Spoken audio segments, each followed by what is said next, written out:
Yeah, Mike, go ahead.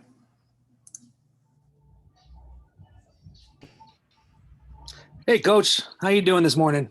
Mike, how you doing, man? Good, thank you. I wanted to ask you, excuse me, we've noticed a lot of depth this spring at some positions, 3 deep. For you, what is it like to have such a returning experienced group? It's fun. The numbers, number one, just the most numbers we've had. So just from an individual standpoint and drilling is good because you get a lot of reps and a lot of good quality teaching reps that guys can watch other guys on film. And then we can get good quality as we're going. And you're not blowing guys out. I've been there before where I've had 8 or 9 guys and you have to tempo through individual or you have to tempo through the team. So that's probably the best thing is just the teachable reps that a guy can take and then a guy can watch because we get more reps that way. I think the second thing though is it just goes as you grow as a coach, but in my past, I've had some veteran line and more experienced guys come back and I failed miserably because I tried to be too smart. And at the end of the day, for our guys, it's about blocking and making sure that our guys don't get tackled. So doing a good job of sticking to the fundamentals and the basics. And then that way, when we get into situational football, they can bring that to it. So that's good of them being able to do that with experience and more reps. And then we've just got to continue to coach that way and not get too advanced or try to get too cute or clever because at the end of the day, a double team is a double team, and so if I keep my mind frame that with them as we work and then they understand that, then we get good quality reps in whatever situation we're in, What did the addition of Paul Groton bring to the line last year? He's the grizzly old vet. He's had some reps. He's seen different looks. He's seen a bare front stem to an under front. He's seen situational football when you're in the low red zone where he can be another voice out there saying, hey guys, here we go. They're going to blitz here because that's what they do in the low red or whatever, whoever we're playing, right? It's an odd defense. Watch the twist just by game plan. So just him having a good bank of that. And then I'm honestly it's good to have a good mature guy in there. You add another man to the room and he's able to have some maturity and some, vision and voice that way. It's been great. And he just works. He's just a tough kid. I love him. I mean, he's one of us. We're not going to bring in guys just to bring in guys, where they got to be OUs, and that's one of us. And he's one of those guys. So we love having him in here. Lastly, what are you seeing from some of the younger guys? Anyone standing out development-wise? You're talking just offensive line or offensive? Offensive line. Yeah. Yeah, offensive line. Yeah, they all have to. It's like I have 4 kids, so it's like my 4th kid. He says some sayings sometimes, right?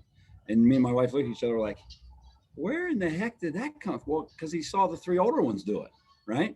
So I think with those guys, you got a guy like Bruno Fina that's adding some weight and getting bigger and stronger and taking reps. And then even younger, it really goes to those guys that finish 2 years into 3. So, you got a Bo, you got a Brad Whitworth, you got a ton of guys that they got to keep pace with the older guys or the bigger guys so that they, got to accelerate their growth a little bit. So it's been fun. I mean, that's the word I'll just keep saying. This has been fun because of the development. That's what our position is up front. And it's been really fun that way amongst anything else. So how you doing? I haven't seen you in person yet, but I hit you that message with your mom this summer. I know how tough that can be. Thank you. I appreciate that. Thank you. Yeah. Remember the quality. You guys are looking good. And those things, they'll get better. I promise you that. It's been 15, 16 years since my old man passed, but it gets better. I promise you that. Thanks, Coach. Yep. Tony, go ahead. Hey, Coach. First question about the offensive line. Because it is such a veteran line and it's a rarity in college football to have pretty much your entire starting offensive line returning. Does it change the way that you teach in a spring camp? Does it accelerate things for you? No, that's what I was just telling Mike there before. In my past, as a younger guy, I've done that and I failed miserably because then they start getting enamored with the bells and the whistles. And at the end of the day, it's the gears and the base stuff that makes everything go. And so I've done a really good job and tried to, and we all have as a staff of like, this is spring football. This is where you polish your tools and put them in the toolbox so that in the fall, when you show up and you're playing a certain front or a certain stunt, I got a lot of bank in that. Let me pull out the screwdriver when I need a screwdriver and not pull out the Allen wrench, So that answer, and we told him to me yesterday, sometimes it's boring, but that's what it is. It's blocking and tackling. Chip's never drawn a play on the board and be like, wow, this play stinks. They're all good plays. but they're only good if the 5 guys up front allow the quarterback to get the ball delivered somewhere. Right. And so that's the whole process that we talk about here. We want touchdowns on every play. You want to hit those. Yeah, that's great. But if you don't double team or you don't snap the ball or we don't work the front and know who we're blocking, it doesn't matter. So as a coach, you can't get away from that. That's the premium number one thing you got to start with. And then you bridge off. Now, do they grasp to that quicker so you can add version 2.0? I might get to that in practice a little bit, but I'm not starting at 2. You got to start at 1. Now, with regard, sorry, I didn't mean to interrupt you. With regards to the offense as a whole, again, a very veteran offense. You lost one starter off last year's team. What are your views on how the offense has been progressing this spring compared to previous camps? Yeah, I mean, you're further ahead just because the bank of what the guys know, right? We just did it today. Chip talked about it. We get a lot of situational football here, and we work it. We put our kids in situations, whether it be 2-minute, whether it be red zone, whether it be second and long coming out. We work all those situations, and so just for those guys too, they're just building that. You know, you're putting that money in the bank, and then at some point you're going to pay. The dividends are going to come back because you're investing in the right stuff, right? You're putting in the right savings account. So with a experienced offense that way, it's the same. All right, guys, let's say we're 3rd and long here. What do we got? It's going to be pick and twist and blitz. What's my answer? The quarterback can say, I need to be here to here. I need to be here to here with this. The receiver now knows, you know, Jerry doesn't need to tell those guys as much. Hey, cut your split here because I got it, coach. I'm going to cut it here. And then you can work the technique. You can work those fundamentals. So I think when you get more veteran guys, once again, you don't skip over the core stuff. You get really detailed at the core stuff. And those guys allow us to do that. And then once again, there's my word of the day, right, Mike? It's fun. Tony, you know what I'm saying? Like when you get a team like that and you can coach them that way, it's really fun to work with these guys. Last question. There's a timing that exists between a veteran quarterback and the receivers. Does the same kind of harmony exist between a veteran offensive line and a quarterback? Well, you know, it's like a band, right? Dana always used to say it's like you're playing, you know, it's rhythmic. It's good. So I think, yeah, a little bit. There's comfort. There's knowledge. Where are we blocking? Who do we have? Who does he have? Let's go to work. If you can get into a good flow that way, then I think it's more, you know, the rhythm there than timing. And that's once again that's got to be the core fundamentals, right? Don't start the play not knowing where everybody's going or what everybody's doing or where you're protected or where you're hot. So it's probably more rhythm than a timing deal. But yeah, that helps. You know, you get a veteran, you look up and you got 5 big asses in front of you and you feel comfortable with them, then that quarterback's probably going to play pretty good. Great. Thanks for your time, Coach. Thanks, Tony. Rick, go ahead. It's nice to finally welcome you to Los Angeles, Justin. You've done a great job for the Bruins. Appreciate it. What makes a good offensive lineman? Base, bend, balance, and burst. That's what we evaluate. That's what we recruit. That's what we look at. And so meaning that, can a guy play in great base? Is he a bender in his lower body? Is he on the ground? Is he out over his skis? You know, balance and then burst. You got to be able to run. You got to be able to knock a guy off the ball. You got to be able to set with speed to a spot. So that's all we evaluate and we really look at is if a guy can do that, then you can develop that guy, right? I was going to say you've developed from scratch pretty much the last 2 offensive lines here. What goes into doing that? A lot of reps. Really?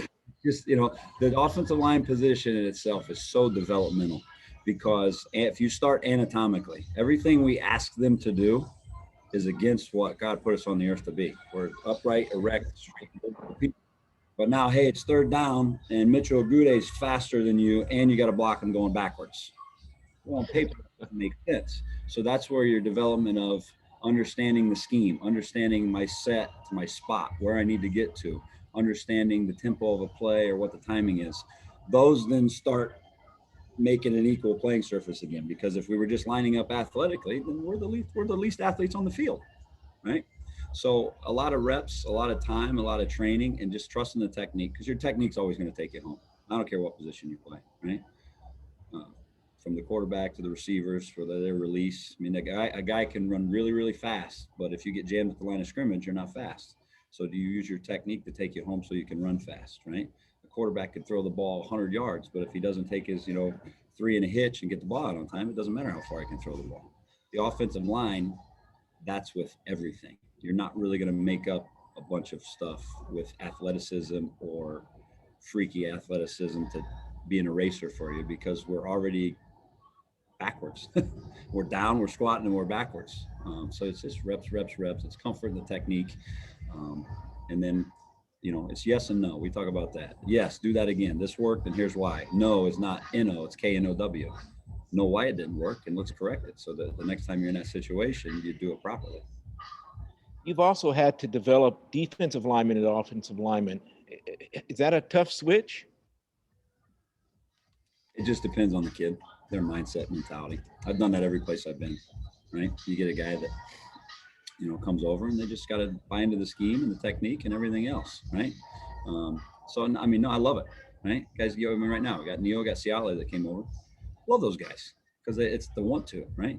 So you can coach them hard, man. Coach them hard, love them hard, try to maximize them. That's all you do, right? Whether you came in as a 3 technique or a guard, once I got you, you're my guy. I'm gonna grind you. I'm gonna make you great. Try to maximize you. That's just the mindset you have to take. No matter, you can't look at, all that stuff. Just in my opinion. One more question. I've always admired when during warm-ups that you would go and cheer on the defense a little bit. Where did that come from? It's a team. During that walk, yeah. It's a team. That's everybody, right? They go as we go as they go. I love them right now. The music's in the background, stretch, right? You can't coach a guy really hard if the only time you're coaching him, if he feels like it's something to correct it. So now flip that to the other side.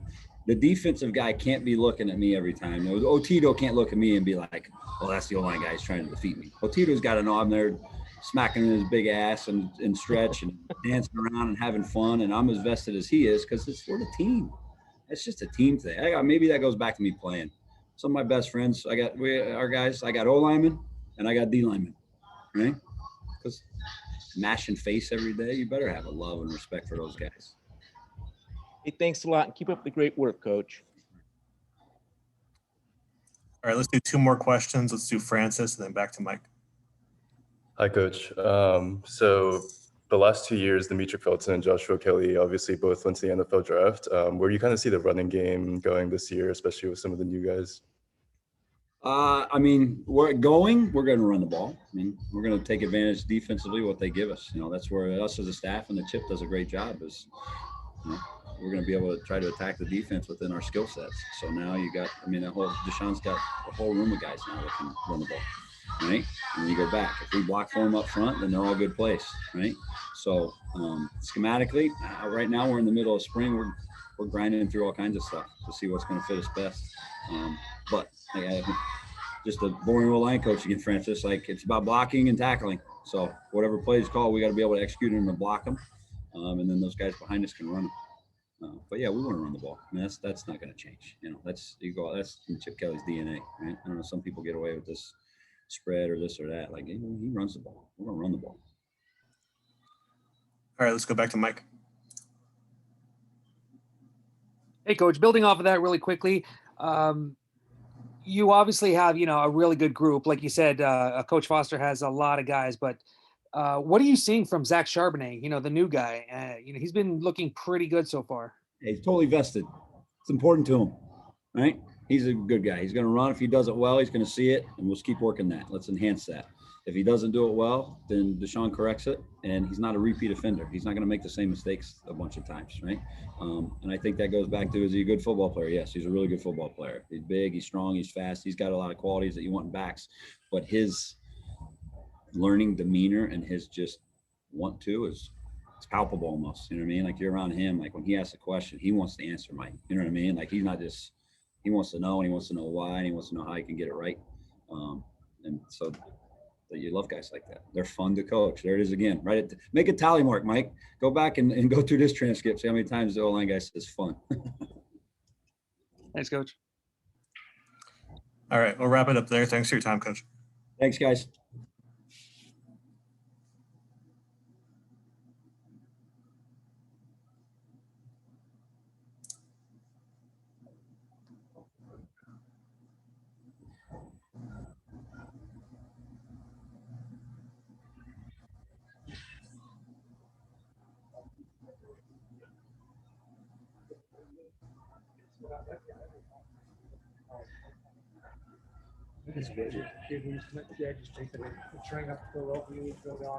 Oh, that is something else. All right, everybody, we're now joined by Coach Norwood. Once again, if you have any questions, please hit the raise hand button at the bottom of your screen. And we'll get started with Mike.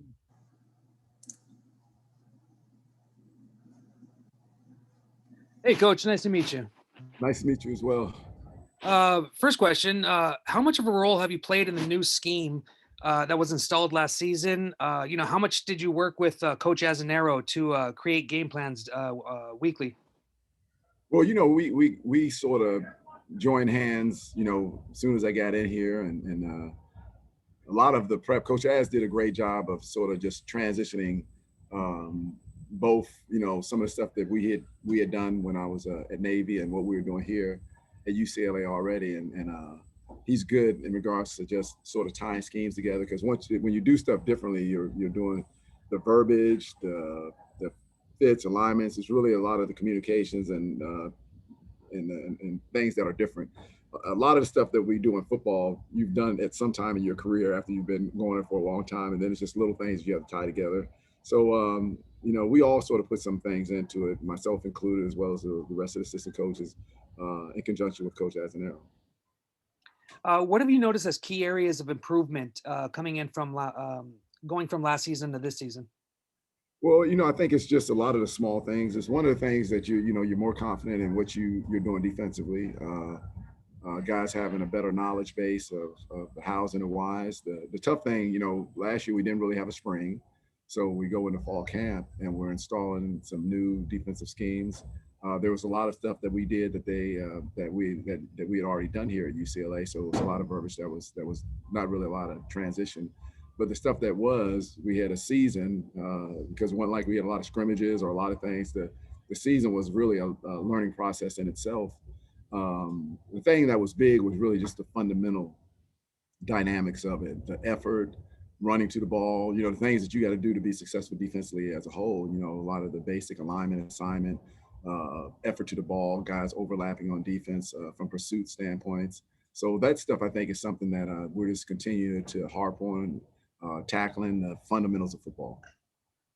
I just got one more really quickly. How quickly did you notice what kind of player Quantrez Knight was when you first saw him last year? Well, Quantrez is just, you can tell just him as a person. I met him really when I first came out here. He was at, Maryland and at some Kent. So we had some connecting, relationships from back east. So just him as a person, and the description that you had of him, and then meeting him, he's just energy. I mean, I think the thing that he does well is he's very passionate about his teammates, how he works. He's committed to other guys. He's a giver. So he's the one guy that is going 100 miles an hour from effort, communication, encouragement, building guys up. He's just a tremendous teammate. I mean, I haven't seen anything about how he plays as a football player, but he does a great job at that. But the other things outside the box, he does a tremendous job of. Thanks, Coach. Tony, go ahead. Hey, Coach. An overarching theme all camp has been the experience of the team, returning so many players from last year. And obviously there's a lot more expected of the defense. And the defensive secondary is very veteran. But talk about how important it is to have Quentin Lake back and healthy. Well, I think Quentin is just, he's a very good football player, has a tremendous football IQ. I mean, I think genetically dad, he got a dose of it where I think, he's a young man that works extremely hard, is a solid teammate, and has a good skill base and knowledge base. I mean, it's really good having him back, as well as all the guys. It's a good group of guys. We have unique individuals within the group, but they all come together as a team. I mean, really some good guys. So Q Lake is like I said, a great teammate. He's a great educator. We have some young guys. He's the first one to give information, to help guys learn. So really pleased to have Q. And like I said, he works hard. He knows where he needs to improve and things he needs to work on. And he's very diligent in doing that. Now, last season, while there were improvements on the defense overall, the team's still ranked in the bottom part of the country in terms of passing yards given up per game. What needs to change this season to catch up to where the rest of the defensive improvements were last year? Well, we just got to continue to improve as a whole defense. I mean, because everything's included in that. When we do that, we got to finish some plays. Some plays where we have opportunities to make a play. Where we didn't, finish plays, we got to finish those. And it's just continue to chop wood. I mean, continue to do what we do, get better at our alignment, our assignment, and our finish being big as well. So I think just overall, the total defensive improvement is something that we just got to continue to sort of increase. One more player I want to talk to you about in terms of his impact in the defensive secondary is Stephen Blaylock. What's your assessment of his improvement over the course of the last 2 years, or from last year to this year? Yeah, I can say just from last year to where he's at right now, he's really worked hard to improve all the things that he needs to improve on. Every one of our guys in my meeting, we talk about skill set, movement, transition, all the things that we got to do that we work on. You see our practice every day. There's a ton of guys after practice hanging out and doing extra stuff. So Blay is, again, a very high football IQ guy. He can play a lot of different positions, sort of like he and Lake really do a great job managing the total defense. We have some calls where our safeties pretty much handle everything, and those guys get us in the right call, get us in the right adjustments to different formations for 99% of the time. But I'm pleased with Blaylock, and he's just continued to work hard and improve each day he's out here. Great. Thanks for your time, Coach. Okay, you're welcome. Thank you, guys. We actually got, a couple more. Oh, I'm sorry. I thought you said You're good. You're good. I wasn't trying to make an exit. Let's go to Rick next. Welcome to Los Angeles, Coach. Thank you very much. How high is the ceiling on this defense? You know what? I think it's high. I think it's, really for us as a group, it's just, I'm excited to see, everything that we have an opportunity to do. But in the same light, it just comes down to how we practice, how we work. So those guys are doing those things well. They're really competing, working to get better. And then, that gives us a chance. So I think the chance and the ceiling are sort of combined by how we work each day. And what does it take to be a good defensive back? I think the middle part of it, like with any position, from a belief standpoint and your confidence, and then how you go about your trade, your skill set, how you work to improve yourself individually. That's not always comparing yourself to somebody else. It's pretty much your skill set, comparing yourself to the best that you can be. And then, taking coaching where you're doing the things that help you exceed, to help you to succeed, but also help your teammates to succeed. Because defense is not an individual sport, there's a lot of things that a player can do to encourage the guy next to him, whether it's through communication, whether it's through how he runs the ball, the tempo at which he works. I think all those things. And then skill set wise, guys that are good transition guys can get out their hips, that have a good feel for the field and angles. Sometimes a guy that's into the boundary can tackle it, but you get him to the field, it's the angles for like a safety, it's a lot of little things within a game of football, I think, at times aren't really delved into. But I think, if you're a guy that's still working on your craft consistently, and then also that can take coaching and take critique and coaching, I think that's always good. Thanks a lot, Coach, and keep up the good work. Thank you very much. All right, let's go back to Mike here. Hey, Coach, what have you seen from some of the younger guys? DJ Warnell, Devin Kirkwood, John Humphreys. They've all made some plays in spring. What are you seeing from them? All those guys are really hungry. I mean, they see their opportunity within reps and how they work. They're eager to get on the field this year. I think, DJ is a guy that's just constantly learning. He's a good sized kid that can run, plays with tremendous effort, so he's going to be around the ball, but he's also a kid that will ask you questions. Really all of them will ask you questions, and which is real good because they want to learn. they'll ask you after practice, hey coach, can we walk over here in the field and go through stuff? So that part of it, I think, is good because the older guys do that as well. So I think, the young guys are doing a good job. I think Devin, being a freshman coming in, has really jumped in and it's going 100 miles an hour. He's a tremendous kid. I mean, smile on his face 24/7. Everything is good. He can make a mistake. He'll take coaching and okay, good. That's right. Everything's good. So his personality is really engaging. But he has length. He's a good athlete.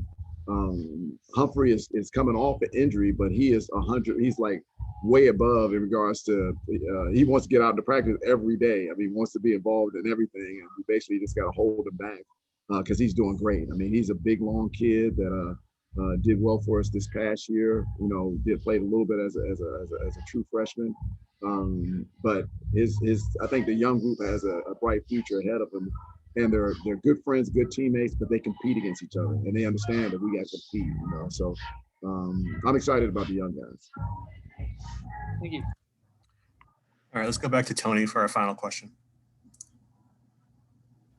Hey, Coach, I know because there was no spring last year, no spring camp, there's a lot of stuff that's new still for you. But having come from the Naval Academy, where everything is so structured and so rigid, what's the biggest change for you coaching at UCLA versus having been at a military academy? Well, you know what? I tell you what, and I don't know if it's an East Coast thing. Coach Kelly still runs things here very in line. There's and we got a number of Naval Academy guys here. So Bryce McDonald, Marcus. There's guys here that operate in a way that's very in line and organized. Everything's Marine Corps, easy day. Something challenging, whatever, easy day. Let's get it done. So there's a lot of things that really carry over. I think Coach Kelly has put together a great staff, and he does a tremendous job. So I'm not we don't have new meetings. We're not our guys aren't getting inspected. But I shouldn't even say that because there's a few times a guy came out on the field with the wrong pair of socks. Coach, hey Brian, get back in there, get these socks off. So there's been a lot of discipline that is within the program, and that continues to be placed into the program. That's going to, the little things to help us be successful. So an adjustment from Navy, but there's still a lot of organizational values that carry over to both places. Great, thanks, Coach. All right, we'll wrap it up there. Thanks for your time, Coach. Okay, thank you. You guys have a nice day.